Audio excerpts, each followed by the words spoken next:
అందరికీ నమస్కారం అండి. నేను మీ హేమని. ఎప్పుడు మీ హేమని అంటాను, నా ముందు ఎప్పుడు మీరే ఉంటారు. ఎప్పుడు కూడా ఈ జర్నలిస్టులు ఎవరున్నారో అందరినీ నేను ఏ మీడియా ఫంక్షన్కి రానివ్వండి, లేదా ఏమంటారు మా ఆడియో ఫంక్షన్ రానివ్వండి, మూవీ ఫంక్షన్ రానివ్వండి, ఏదైనా ఇష్యూలో వచ్చినప్పుడు రానివ్వండి, ఫస్ట్ పరిగెత్తుకెళ్ళి అందరినీ పలకరిస్తాను నేను. నాకు మీరంటే చాలా ఇష్టం. మీరు లేకపోతే నేను ఎన్ని వందల క్యారెక్టర్స్ యాక్ట్ చేసినా హేమకి ఇంత పేరు వచ్చిండేది కాదు. సో మీ వల్ల హేమకి ఇంత పేరు వచ్చింది. మీ ముందు పుట్టాను, మీ ముందు పెరిగాను. ఏ ఇష్యూ వచ్చినా నా గొంతుతో మాట్లాడాను. అది ఇండస్ట్రీకి సంబంధించిన ఎనీ ఇష్యూ ఏదైనా సరే నేను మీ ముందుకు వచ్చి మాట్లాడేదాన్ని. తర్వాత ప్రభు గారు ఫోన్ చేశారు, మీలో చాలా మంది ఫోన్ చేశారు. ఒక్క రోజుకి 300-400 కాల్స్ అటెండ్ చేశాను నేను ఆ ఇష్యూలో ఉన్నప్పుడు. మీరందరూ ఫోన్ చేసినప్పుడు నిజంగా నేను అక్కడ ఉంటే అన్ని ఫోన్ కాల్స్ నేను ఎందుకు అటెండ్ చేస్తాను, అది పక్కన పెట్టేద్దాం. తర్వాత CCVకి నేను ఒక్కదాన్ని వెళ్ళాను హైదరాబాద్ నుంచి. నాకున్న ఇన్ఫ్లుయెన్స్ తెలుసు, నాకున్న సర్కిల్ తెలుసు మీ అందరికీ. నిజంగా నేను తప్పు చేస్తుంటే ఒక 2-3 లాయర్లో లేకపోతే ఇన్ఫ్లుయెన్స్ పర్సన్స్ నో తీసుకుని నేను CCVకి వెళ్తాను కదా బెంగళూరుకి. నేను ఒక్కదాన్ని ఎందుకు వెళ్తాను? నేను ఏ తప్పు చేయలేదు కనుక నేను ఒక్కదాన్ని వెళ్ళాను. నేను పోలీసులకి వాళ్ళు నన్ను ఎందుకు అరెస్ట్ చేశారు తెలుసా? నేనంట వాళ్ళు ఇచ్చిన నోటీసులకి రెస్పాండ్ అవ్వలేదంట 2-3 days. ఇవాళ నోటీస్ ఇస్తే నేను రెస్పాండ్ అయ్యి వాళ్ళకి నాకు వాట్సాప్ లోనే పంపించాను, నేను వాట్సాప్ లోనే పంపించాను. నా దగ్గర ఎవిడెన్సెస్ ఉన్నాయి. ఇమ్మీడియట్ గా వాళ్ళు మళ్ళీ నెక్స్ట్ డేనే మీరు వస్తారా రారా CCVకి అని మళ్ళీ నేను పెట్టాను. నాకు ఒంట్లో బాగాలేదండి, నేను ఒక 2 days లో వస్తాను అని. అది కూడా వేసారు. హేమ ఒంట్లో బాగాలేదని చెప్తుంది CCVకి. వాళ్ళు అరెస్ట్ చేసేస్తారు, రేపు వచ్చి అరెస్ట్ చేస్తారు, ఎల్లుండి అరెస్ట్ చేస్తారు. తర్వాత ఇంకొక విషయం కూడా క్లారిటీ చేయాలండి. పోలీసులు ఇచ్చారు ఇన్ఫర్మేషన్ అంటున్నారు. ఏ పోలీస్ ఆఫీసరు నా పేరు ఎక్కడా తీయలేదు. మీరుంటే ఇప్పుడు కూడా చూపించండి, ఈ ఇంటర్వ్యూలో కూడా చూపించండి, వేయండి ఏ పోలీస్ ఆఫీసర్ నా పేరు అనౌన్స్ చేశారని. నేను చెప్తూనే ఉన్నాను, నేను బ్లాక్ నెయిల్ పాలిష్ పెట్టుకున్నాను, బ్లాక్ డ్రెస్ వేసుకున్నాను, అది నేను కాదు అని మొత్తుకుంటూనే ఉన్నాను. విన్నే లేదు. ఛానల్ పేరు తీయొచ్చో లేదో నాకు తెలీదు.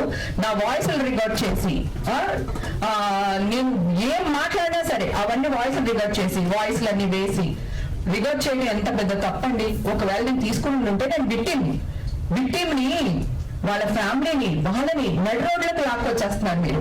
మీకు విక్టిమ్తో ప్రాబ్లమా, సమస్యతో ప్రాబ్లమా? మన యుద్ధం సమస్యలతో కానీ వ్యక్తులతో కాదు కదా. సో డ్రగ్స్ నిర్మూలించాలి. ఎక్కడి నుంచి వస్తాయి, ఎలా వస్తున్నాయి, తీసుకుంటే మనం పడే ఇబ్బందులు ఏంటి చెప్పాలి కానీ. సో మా ఫ్యామిలీని అప్పుడే నా కూతురు జాబ్కి అప్లై చేస్తుంది, అప్పుడే నా కూతురు ఇంటర్ వయసుకు వచ్చింది. నా ఫ్యామిలీ నడి రోడ్డు మీద రాగేస్తారా? అందరితో చెప్తున్నాను, నేనేం చేయలేదు రా బాబు, మా ఇంట్లోంచే బిర్యానీ వీడియో పెట్టాను, అది నా ఇల్లు, అదే నైల్ పాలిష్ ఉంది చూడండి. ఒక నైల్ పాలిష్ నన్ను కాపాడింది. మీ ఇష్టం. ఒక న్యూస్ తప్పు చేస్తే నాకు ఒక పెద్ద మనిషితో అంటే ఈ టీవీతో చాలా పరిచయం అండి. నేను అక్కడే మళ్ళీ నా ఇది స్టార్ట్ చేశాను, నా లైఫ్ స్టార్ట్ చేశాను, VNP స్టార్ట్ చేశాను ఈనాడు నుంచి. అయితే ఆయన కలిసినప్పుడు రామజీ గారితో కలిసినప్పుడు ఎప్పుడు మాట్లాడుకునేటప్పుడు ఏదైనా ఉంటే ఆయన నలుగురిలో కూర్చునేటప్పుడు ఒక విషయం చెప్పారండి. మనం ఎప్పుడు వ్యక్తిగత జీవితాల మీద న్యూస్లు వేయకూడదు. మనం ఎప్పుడూ సమాజం మెరుగుపడడానికి ఏం చేయాలో అది చేయాలి. సమస్య పైన యుద్ధం చేయండి మీరు, వ్యక్తుల పైన కాదు. ఆ వ్యక్తులకి ఫ్యామిలీస్ ఉంటాయి, రిలేషన్స్ ఉంటాయి. నా ఊర్లో నా సొంత అక్క చెల్లెలు మీరు వేసే న్యూస్ నన్ను ఎన్ని మాట్లాడినారు తెలుసా? మా అమ్మను ఎన్ని మాట్లాడినారు తెలుసా? ఇదంతా మీకు న్యాయం అనిపిస్తుందా? సరే జరిగిందేదో జరిగిపోయింది. November 3కి నా కేసు కొట్టేశారు. November 3 హైకోర్టులో నాకు క్లీన్ చిట్ వచ్చింది. నేను అందరు జర్నలిస్ట్ అందరి గ్రూపుల్లోని నేను ఈ మెసేజ్ నాకు వచ్చిన ఏదైతే కోర్టు నుంచి వచ్చిందో ఆ ఫైల్ మొత్తం పెట్టాను. కానీ ఒక్కళ్ళు రియాక్ట్ అవ్వలేదు. ఇప్పుడు నేను ఎవరైనా ఇక్కడ ఎవరైనా ఒకరు కొట్టాను అనుకోండి, వాడిని ఎందుకు కొట్టుంటాను? వాడు నన్ను ఏదో చేయనట్టు కొట్టుంటాను కదా. కొట్టేసింది అని వేస్తారు. అసలు ఆ అమ్మాయి ఎందుకు అతను కొట్టాల్సి వచ్చింది, వాడేం చేశాడు, ఆ కోణం ఆలోచించాడు. ఇవన్నీ పక్కన పెడితే నేను CCVకి వెళ్ళినప్పుడు June 3కి వెళ్ళానండి. అదే రోజు నన్ను అరెస్ట్ చేశారు. ఆ రోజు నా టెస్ట్లు తీశారు గవర్నమెంట్ హాస్పిటల్. ముందు మీడియా వాళ్ళు ఎవరు లేరు. టెస్టులు చేసి బయటకు వచ్చేటప్పుడు మీడియా వాళ్ళు వచ్చారు. ఓకే, వచ్చినప్పుడు నేను గబగబా మీడియా వాళ్ళు నాకు అండగా ఉంటారని గబగబా వచ్చి నా టెస్టులు ఇప్పుడే తీస్తున్నారు, ఈ టెస్ట్ రావడానికి 15 రోజులు పడుతుంది, మీరు పాజిటివ్ వచ్చిందని ఎలా వేస్తారు అని నేను కొంచెం గట్టిగా ఆవేదనతో గట్టిగా మాట్లాడాను. అప్పుడు ఒక పోలీస్ ఆఫీసర్ వచ్చి నా నోరు మూగిపోయింది. నేను ఇట్లా ఆ చేతిని ఇట్లా గెంటి, కావాలంటే మళ్ళీ క్లిప్పింగ్ చూసుకోండి, ఆవుని ఇట్లా గెంటి నేను మీతో మాట్లాడినప్పుడు అవును కదా ఆల్రెడీ టెస్ట్ ఉండుంటే ఇప్పుడు మళ్ళీ ఎందుకు చేపిస్తున్నారు అని మీరు అందరూ ఒక్కసారి ఆలోచించి మీరు అదే క్వశ్చన్ రేజ్ చేసి ఉండుంటే ఈ రోజు న్యాయం ఇంకొకలా జరుగుండేదేమో నా పక్షాన. నేను చచ్చిపోదాం అనుకున్నాను తెలుసా. మా అమ్మ నన్ను బతికిచ్చింది, ఈ రోజు మా అమ్మ లేదు. కానీ ఈ గుడ్ న్యూస్ అయితే అమ్మ వినింది, కానీ మీలో వచ్చింది మా అమ్మ వినలేదు. ఓకే, సో మా అమ్మలైతే నేను చచ్చిపోయేదాన్ని. చచ్చిపోతే మీరు అందరూ ఎలా న్యూస్ వేసేవాళ్ళు చెప్పండి. అవమాన భారం తట్టుకోలేక చచ్చిపోయింది హేమ, ఇదే కదా. అమ్మ ఏ తప్పు చేయలేదు, మా వల్ల చచ్చిపోయిందని అనుకోవట్లేదు. అవి కోర్టుకి వెళ్తాం, ఒక రేపు చెక్ బౌన్స్ అవ్వచ్చు, లేదా ఇంకోటి అవ్వచ్చు. నేను మనిషినే కదా, వెళ్తాం, కోర్టుకి వెళ్తాం, లేదా స్టేషన్కి వెళ్తాం, ఇంకొకటి వెళ్తాం. ఇట్లా పోగా చల్లడం ఏంటండి? నిజాలు మీరందరూ కోర్టు తీర్పు రాకుండా, పోలీసుల తీర్పు రాకుండా మీరు ఎలా శిక్షలు వేసేస్తున్నారో అని అడుగుతున్నాను. మీ శిక్షల వల్ల మేము చచ్చిపోతున్నాం, మా ఫ్యామిలీ చచ్చిపోతుంది, నా బిడ్డ భవిష్యత్తు పోతుంది. ఇది మీకు కరెక్ట్ అనిపిస్తుందా? న్యాయం అనిపిస్తుందా? సరే, వేసిందేదో వేసేశారు, అయిపోయింది, మీతో నాకు గొడవ వద్దు. కానీ November 3 నాకు వస్తే ఈ రోజు వరకు హేమకి క్లీన్ చిట్ దొరికిందని ఒక్క వ్యక్తి కూడా ప్రచురించలేదు తెలుసా మీకు. నేను ఛానల్కి వెళ్ళి, నేను ఛానల్ సీఈఓలతో మాట్లాడి 2 నెలలు, ఇవాళ ఫ్రీ లేదు మా రేపు మాట్లాడదాము, ఎల్లుండి మాట్లాడదాము, అవతెల్లుండి మాట్లాడదామని ఇన్ని నెలలు గడుపుకొచ్చారు. ఇప్పుడు కొన్ని ఛానల్స్ వాళ్ళు రియాక్ట్ అయ్యి నా కోసం ఇంక నా బాధ భరించలేక, లేకపోతే నేను ఇలా ప్రెస్ మీట్ పెడతానేమో, ఇంకోటి ఏదో జరుగుతుందేమో, ఓ మంచిగా చెడుగో మళ్ళీ న్యూస్ ప్రచారం చేయడం మొదలు పెట్టారు. ఇది తప్ప కాదు చెప్పండి. రేపు నేను నా బిడ్డకి మ్యారేజ్ చేయాలనుకుంటాను, నా భవిష్యత్తులో నేను ఇంకొకటి అవ్వాలనుకుంటాను. ఎవడో ఫోన్ కిస్తా గొట్టంగాడు ఇది డ్రగ్స్ లో ఉంది, ఇది మాట్లాడుతుందని నన్ను హేళన చేస్తాడు కదా. సో క్లీన్ చిట్ వచ్చినప్పుడు కూడా ఇలాగే జనాల్లోకి వెళ్ళాలి కదా. నా పని మనుషులు నాకు దొరకలేదండి. మీరు ఈ న్యూస్ వేసినప్పుడు మనల్ని అరెస్ట్ చేస్తారంటే వెళ్ళొద్దు వాళ్ళ ఇంటికి పనికి అని. మీ వల్ల ఎంత ఇబ్బంది పడుతున్నామో ఆలోచించండి. ఇది మీకు కరెక్ట్ అనిపిస్తుందా? నేను 3 నెలలు ఆగానే, ఇది 4వ నెల. సో ఎందుకు మీరు రియాక్ట్ అవ్వలేకపోయారు? చెడని ప్రచారించినంతగా మంచిని ఎందుకు ప్రచారించలేకపోతున్నారు? ఇది మీకు న్యాయం అనిపిస్తుందా? ఒకటి చెప్తున్నా, ఇప్పుడు 100 మంది నేను పార్టీకి వెళ్తాం కదా సార్. 100 మంది పార్టీకి వెళ్ళినప్పుడు ఒక్కళ్ళు 2 ఆర్టిస్టులు ఉంటారు సార్, లేదా ఒక్కళ్ళు 2 డైరెక్టర్ ఉంటారు, లేదా ఒక్కళ్ళు 2 ఎవరు సినిమా వాళ్ళు ఉంటారు. ఓకే, సినిమా వాళ్ళు మరి ఒక ఇది ఏంటి సార్? సినిమా వాళ్ళు గాజు బొమ్మలం సార్, మేము చిన్న రాడిచ్చి కొట్ల పగిలిపోతాం సార్ మేము. ఇది మీకు న్యాయం అనిపిస్తుందా సార్? ఇది కాదు కదా సార్. ఇప్పుడు నెగిటివ్నెస్, నేను చాలా మందితో మాట్లాడాను సార్, జర్నలిస్టులతో, చాలా మందితో, పెద్ద పెద్ద వాళ్ళందరితో మాట్లాడాను, ఛానల్స్ వాళ్ళతో మాట్లాడాను. ఏంటది మంచి న్యూస్ వేస్తే ఎవరు చూస్తారమ్మా అని మీరే మాట్లాడుతున్నారు సార్. ఎక్కడికి వెళ్ళిపోతున్నాం సార్ మనం? సరే అండి, థ్యాంక్ యూ సో మచ్ నాకు ఈ అవకాశం ఇచ్చినందుకు. అలాగే ఇండస్ట్రీలో నాకు చాలా మంది హీరోలు వీళ్ళందరూ చాలా చాలా సపోర్ట్ చేశారు యాక్చువల్ గా. అలాగే మెయిన్ గా చిరంజీవి గారి గురించి మీ ప్రభు గారు ఇందాక ప్రస్తావించారు కనుక ఆయన గురించి చెప్పాలి. అవునండి, ఆంధ్రాలో అవార్డ్స్ ఇచ్చి చాలా రోజులు అయిపోయిందండి. ఆంధ్రాలో సినిమాలు తీస్తే మేము సబ్సిడీ ఇస్తామనో, లేకపోతే ఇంకొకటి ఇండస్ట్రీని పిలిస్తే ఆంధ్రాలో ఎందుకు చేయడండి? మేము అందరూ అక్కడికి వెళ్ళడానికి కూడా రెడీగానే ఉన్నామండి. అది మావే, ఇది మావే, 2 రాష్ట్రాలు మావేనండి. చిరంజీవి గారు అన్న ఒక మంచి మాట ఏంటంటే, ఆర్టిస్ట్ని ఎంకరేజ్ చేయండి. ఇప్పుడు 2 స్టేట్స్ అయిపోయినాయి కదా, ఆ స్టేట్ లో కూడా మమ్మల్ని గౌరవిస్తే బాగుంటుంది అని ఒక మంచి ఉద్దేశంతో చిరంజీవి గారు చెప్పారు.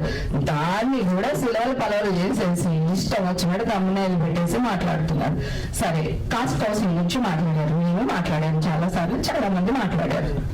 ఓకే, సో ఒక చోటే ఉందండి, ఇండస్ట్రీలోనే ఉందండి, ప్రపంచం అంతా 2 చుట్టూ తిరుగుతుందండి. ఇది నేను ఇదివరకు జాఫ్రింట్లో కూడా చెప్పాను. ఓకేనా? ఒకటి డబ్బు చుట్టూ తిరుగుతుంది, ఇంకోటి దేని చుట్టూ తిరుగుతుందో మీకు తెలుసు. సో ఎప్పుడు మనం మాట్లాడి ఇవే టాపిక్స్ మాట్లాడతాం. ఎందుకు ఇండస్ట్రీనే ఫోకస్ చేస్తారు? వందల మంది మన చుట్టూ ఉంటారు, ఇండస్ట్రీలో ఉన్న వాళ్ళు ఒక్కళ్ళే ఉంటారు. ఆ ఒక్కరి గురించి ఎందుకు చేస్తారు? ఒక సినిమాలో ఎవరో ఒక అమ్మాయి చేస్తారు, లేకపోతే ఒక అబ్బాయి చేస్తారు, ఆ అబ్బాయి ఇండస్ట్రీ అమ్మాయి కాదండి, మేము మీ వాళ్ళమేనండి. మీరు లేకపోతే మేము లేము, మీ పబ్లిసిటీ లేకపోతే మేము లేము. అలాగే మేము మా సినిమాలు నేను లేకపోతే కూడా మీకు ఇబ్బంది కదండి. సో ప్లీజ్ అండి, దయచేసి మా ఎవరైతే సినిమా ఫ్యామిలీస్ ఉన్నామో మేము చెప్పే మనోవేదన లేకపోతే మా భావమో దాన్ని భూతగా చేసి వేరేలాగా ప్రచురించొద్దని కోరుకుంటున్నాను. 100 మంది దోషులు తప్పించుకున్నా పర్వాలేదు, కానీ ఒక నిర్దోషి కూడా శిక్ష పడకూడదు అనేదే మన చట్టం కదా. సో మీరెందుకు నిర్దోషుల్ని దోషుల్ని చేస్తున్నారు కదా, ఇదే హైలైట్ అవుతుంది కదా. వేయండి, ఇదే అయ్యండి. నమస్తే సార్. సారీ, మీరు చెప్పిన అన్ని కూడా వాస్తవాలు, దాన్ని కాదనట్లేదు. అయితే ఇక్కడ సమావేశమైంది మీకు జరిగిన అన్యాయం, దానికి ఎలాగ నాకు న్యాయం చేస్తారని మీరు అడుగుతున్నారు. అందుకోసం ఇక్కడ అంతా సమావేశం జరిగింది. ఈ ఫిలిం అసోసియేషన్ ఈ వేదిక మీద తీసుకొచ్చింది. మీరు అడిగే ప్రశ్న సమాధానం చెప్పండి. మీకు జడ్జిమెంట్ ఎప్పుడు వచ్చింది? ఆ జడ్జిమెంట్ కాపీ ఎక్కడ ఉంది?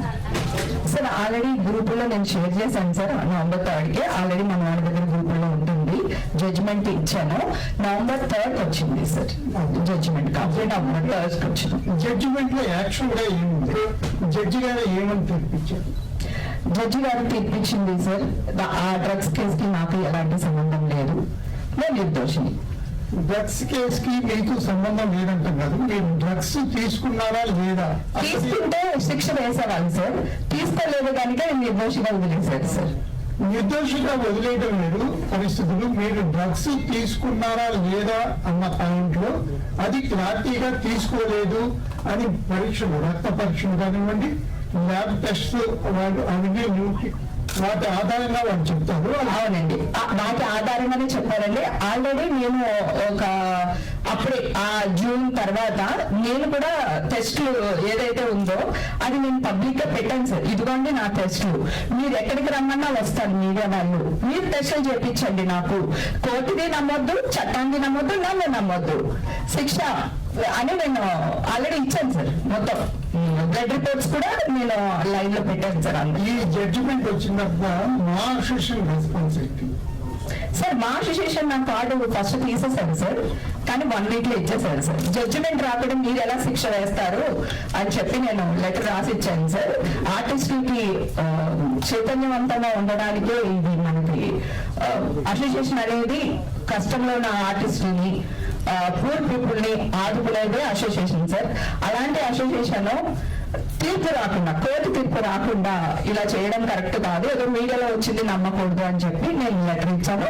వాళ్ళు ఇమ్మీడియట్ గా నా కార్డు నాకు ఇచ్చేసారు సార్. ఇమ్మీడియట్ గా జరిగింది, 1 వీక్ లో జరిగిపోయింది. కానీ ఇండస్ట్రీ నుంచి మీకు ఎందుకు అంత సపోర్ట్ అసలు రాలేదు?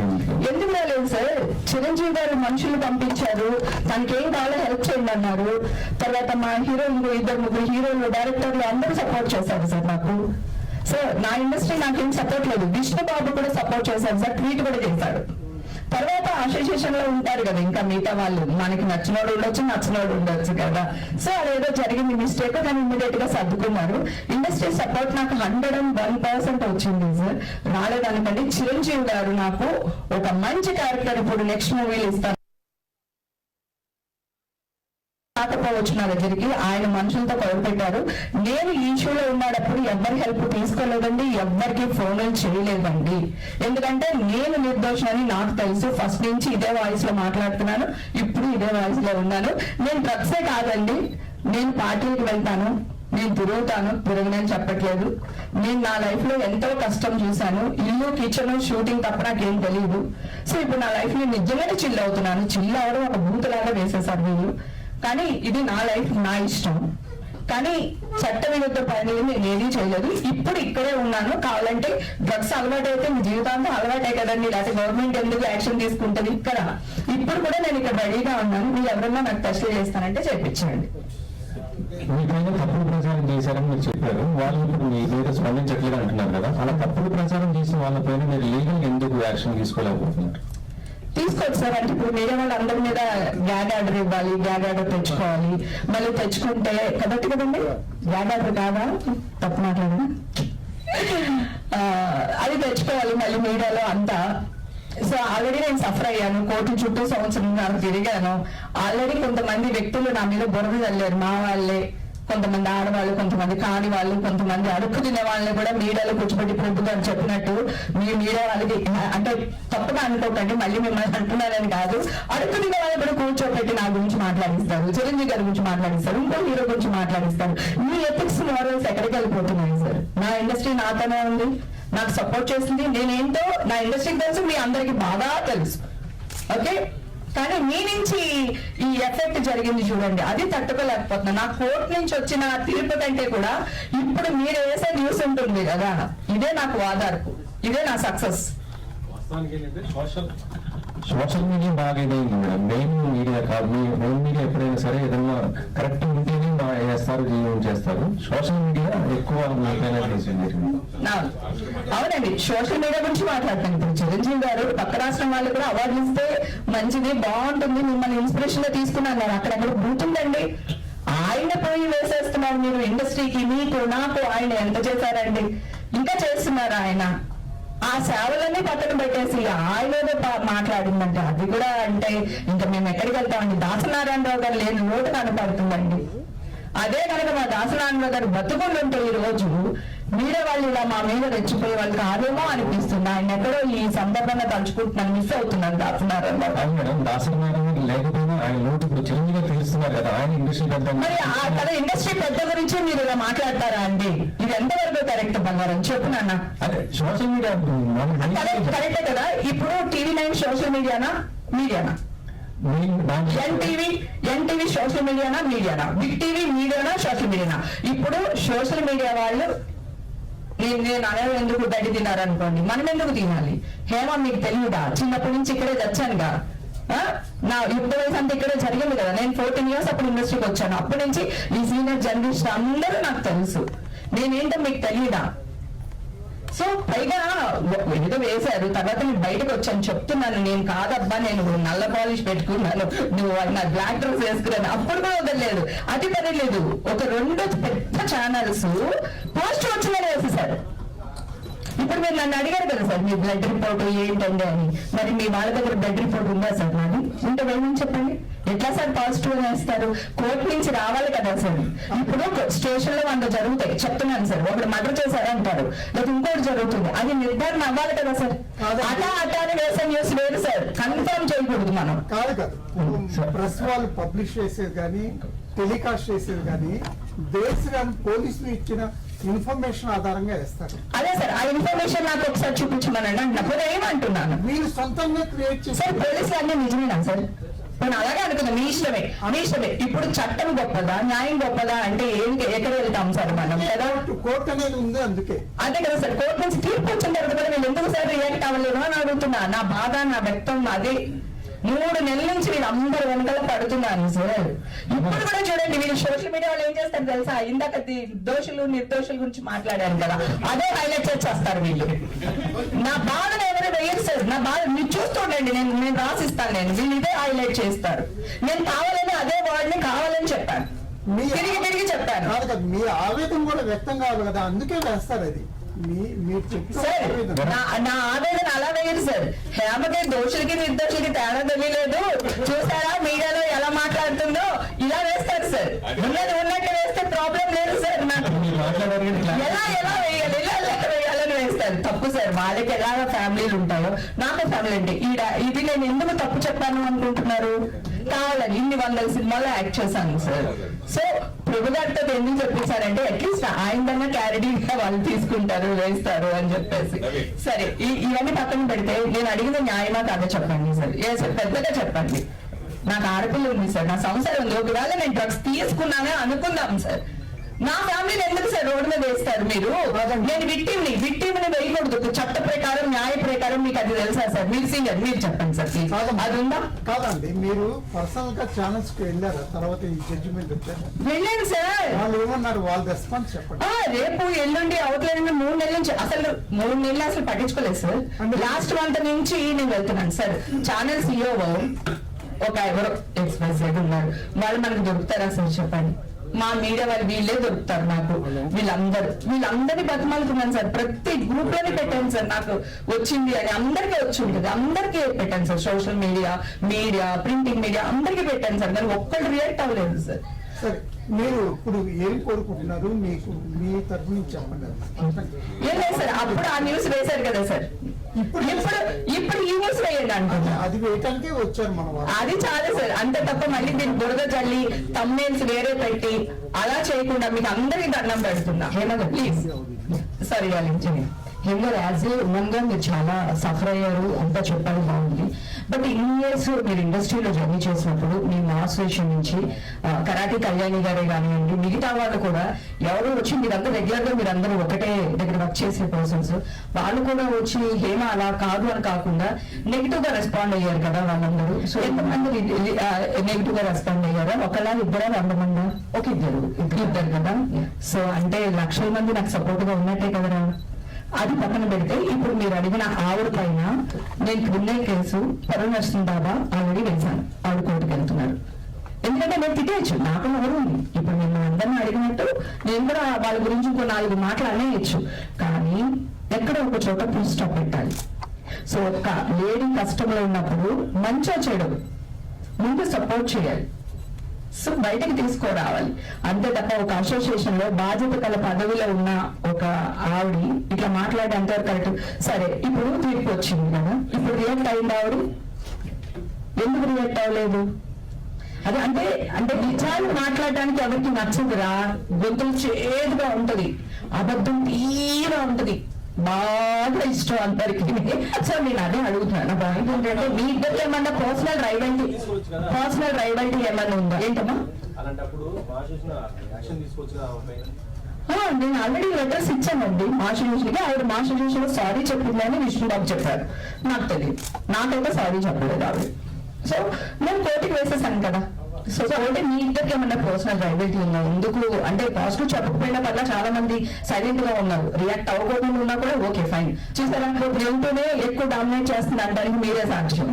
ఒక్క అమ్మాయి మాట్లాడింది, మీరు మార్చి మాట్లాడుతున్నారు, నేను వాళ్ళ మీద కేసులు పెట్టేసానా, అయిపోయింది కదా, మళ్ళీ అదే ఎందుకు మాట్లాడుతున్నాం అంటే నెగిటివ్ ఇష్టం మనకి, పాజిటివ్ నచ్చదు కాదు. మీ ఇద్దరికి ఇంతకు ముందు ఏమైనా ఇష్యూస్ లేకుండా అమ్మాయి ఎందుకు అట్లా మాట్లాడుకునేది నా పాయింట్. అంటే మీ ఇద్దరికి ఈ ఇష్యూ కాకముందు ఏమైనా పర్సనల్ రైవల్టీ ఉందా? ఎగ్జాంపుల్ అది ఉందో లేదో అమ్మాయినాడు, నాకు ప్రాబ్లం వచ్చింది, నా మీద బురద జల్లింది, నా క్యారెక్టర్ గురించి మాట్లాడింది, నేను కోర్టుకు వేశాను, ఇది జరిగింది కదా. సో ఆ అమ్మాయికి నాతో ఏమైనా ఇష్యూలు ఉన్నాయా, గొడవలు ఉన్నాయని ఆ అమ్మాయిని అడగండి ఇప్పుడు గురించి చెప్పు. సరే అండ్ ఎలా ఉన్నారు అంత సోలో అంటాయం చెప్పండి. ఏంటంటే ఇప్పుడు టీవీ 9 కానీ ఎన్టీవీ కానీ టీవీ ఇట్లా నేను కూడా అనవసరంగా వేశారు కదా, వాళ్ళ మీద లీగల్ యాక్షన్ తీసుకోవచ్చు కదా? లేదు సార్, నాకు మీడియా కావాలి. I love media. ఇక్కడ ఈ కార్యక్రమం మనం ఏర్పాటు చేసింది జరిగినటువంటి జరిగిన నష్టాన్ని కూర్చుకోవటం, ఆవేదన వ్యక్తం చేసుకోవడానికి మరలా మీడియాతో ఒక హ్యాండ్ ఇన్ హ్యాండ్ గా వెళ్ళటం గురించి తప్ప మళ్ళీ మీడియాతో తనకొక రచ్చ తనతో మనకొక రచ్చ అనేటువంటిది గిచ్చుకోవడానికి మళ్ళీ రెచ్చగొచ్చుకోవడమే కాదు. దయచేసి that is not take the names please. మన వల్ల ఏమైనా కొంచెం పేర్లు కొంచెం చెప్పిన అసలు ఆ పేర్లు మొత్తం దయచేసి డిలీట్ చేయించడం కాదు, ఫ్లోలో చెప్పాను అంతే తప్ప ఎవరిని ఉద్దేశపూర్వకంగా చేయాలనేటువంటిది కాదు. ఇది ఒక సమస్యకు పరిష్కారం, ఒక ఆవేదనకు ముగింపు మాత్రమే అనేటువంటి సెన్స్ తీసుకోండి తప్ప దయచేసి మళ్ళీ ఒక పరస్పరమైనటువంటి ఒక కాంట్రవర్సీ క్రియేట్ అవ్వడానికి ఇది వేదిక కాకూడదు ప్లీజ్. నిజమేనండి, గతంలో మీరు ఇప్పుడు అన్న ఛానల్స్ ఏవైతున్నారో వాళ్ళకి పెద్ద సపోర్ట్. నాకు ఏదన్నా జరిగితే నాకు టీవీ 9 ఉంది, నాకు ఎన్టీవీ ఉంది అనే మనిషి నేను, ఓకేనా? సో నాకు మీడియా కావాలి, కానీ మీడియాలో ఒక అన్యాయం జరిగింది లేదా ఒక మిస్టేక్ జరిగింది. ఎప్పుడైనా ఈ టీవీలో మిస్టేక్ జరిగినప్పుడు పెద్ద ఆయన వచ్చి సారీ చెప్పేస్తారు. సో ఇప్పుడు మిమ్మల్ని ఎవరిని నేను సారీ చెప్పాను అనట్లేదు, I love my brothers and sisters, okay? కాకపోతే న్యాయం చేయండి అంటున్నాను. ఇప్పుడు కూడా నా మీద బురద జల్లే ప్రయత్నం చేయకుండా న్యాయం చేయండి అబ్బా. నాకు పిల్లలు ఉన్నారు, నేను ఎదగాలనుకుంటున్నాను, భవిష్యత్తులో నేను సమాజ సేవ చేయాలనుకుంటున్నాను, నా వెంకటేశ్వర స్వామి సేవ చేయాలనుకుంటున్నాను, ఏదో పదవి తీసుకోవాలనుకుంటున్నాను. ఈ మచ్చ మొన్న ఒక రీసెంట్ గా ఒక పోస్ట్ పెడితే రేపటికి వెళ్ళట్లేదా అని ఒక నాటకం పెట్టాడు. ఎక్కడ కాదు ఆలోచించండి, అది నా డాక్టర్ దానికి. ఇది ప్రాబ్లం ఎక్కడుంది చెప్పండి సార్. మీ తరఫున ఏ తప్పు లేదని చెప్పి మా అసోసియేషన్ కూడా మీకు సపోర్ట్ చేశారు కదా. సో మీ తరఫున కూడా ఒక ఎలాంటిది ఎందుకు యాక్షన్ తీసుకోలేదు అంటే మీకు ఏ యాక్షన్ సార్? దేనికి సార్? అంటే ఇలాగే మీరు ఎటువంటి తప్పు చేయకూడదు, ఆమె గురించి ఇలాంటి నెగిటివ్ కామెంట్లు చేయకూడదు అని చెప్పి సోషల్ మీడియా కానీ ఇలాంటి వాటిని వాళ్ళు ఎందుకు రెస్పాన్స్? ఎవరు సార్? అసోసియేషన్ అసోసియేషన్ వాళ్ళ? అసోసియేషన్ వాళ్ళు ఎందుకు వస్తారు సార్? విష్ణు గారు కానీ కాదు సార్, విష్ణు ఆల్రెడీ ఒక ట్వీట్ చేశారు నా పైన, గుర్తుంది మీకు? స్టార్టింగ్ లో చేశారు కదా, చేశారు. తర్వాత నా కార్డు నాకు ఇచ్చేసారు సార్, వెంటనే ఇచ్చేసారు, వితౌట్ ఎనీ పర్మిషన్ వెంటనే చేసేసారు. ఇంకా అంతకంటే ఇంకేం చేయాలి సార్? మళ్ళీ సోషల్ మీడియాకి వచ్చి మాట్లాడి విష్ణుకి ఏముంది సోషల్ మీడియాకి వచ్చి మాట్లాడారు అని తమ్ముళ్ళు వస్తాయి సార్. ఎవరు సార్? నేనున్నాను, నేను వస్తానా సార్ అవకాశం? అట్లాగే ఇది కూడా. కానీ నాకు సపోర్ట్ అయితే 100% ఇండస్ట్రీ నుంచి ఉంది. నేను ఇంకోటి చెప్తున్నాను, అందరూ కాదు, ఇప్పుడు కూడా మరి TV9 వాళ్ళు నా గురించి మంచి న్యూస్ వేశారు, అలాగే TV5 వాళ్ళు వేశారు. ఇప్పుడు NTV రాజశేఖర్ గారితో మాట్లాడాను, ఆయన లైవ్ పెడతాను అన్నారు. కొంతమంది వ్యక్తులు ఉంటారు సార్. నేను వెళ్ళొచ్చు సార్, మీరు అన్నట్టు నా దగ్గర సాక్ష్యాధారాలు అన్నీ ఉన్నాయి, వెళ్ళొచ్చు. కానీ నాకు మీడియా కావాలి సార్. మీడియా లేకపోతే నేను లేను సార్. నా స్ట్రెంత్ మీడియా సార్, నా వీక్నెస్ మీడియా సార్. ఎవరో ఫోన్కి ఇస్తా కొట్టాను, ఎవరో ఒక తంటే పట్టించుకుంటానా సార్ కదా? కానీ మీడియా అంటే పట్టించుకుంటాను నేను. నాకు మీడియా కావాలి. మీడియా లేనిదే ఏమి లేదు. నాకు ఏదైనా ఒక అన్యాయం జరిగితే అర్ధరాత్రి ఫోన్ చేస్తే మీడియా వాళ్ళు అందరూ వస్తారు నాకు సపోర్ట్ గా అని అంత ధైర్యం సార్. ఎక్కడో మిస్టేక్ జరిగింది, దాన్ని కొంచెం ప్లీజ్ ఇప్పుడు జెన్యూన్ న్యూస్ వేయండి, అంతే తప్ప నిర్దోషులు దోషులు వద్దు సార్ ప్లీజ్. 100 మంది దోషులు తప్పించుకున్న పర్వాలేదు, కానీ ఒక్క నిర్దోష తప్పించుకోకూడదు. నాకు ఇది తెలుసు. జనసేనలో జాయిన్ అవుతారని మీకు న్యూస్ వచ్చింది.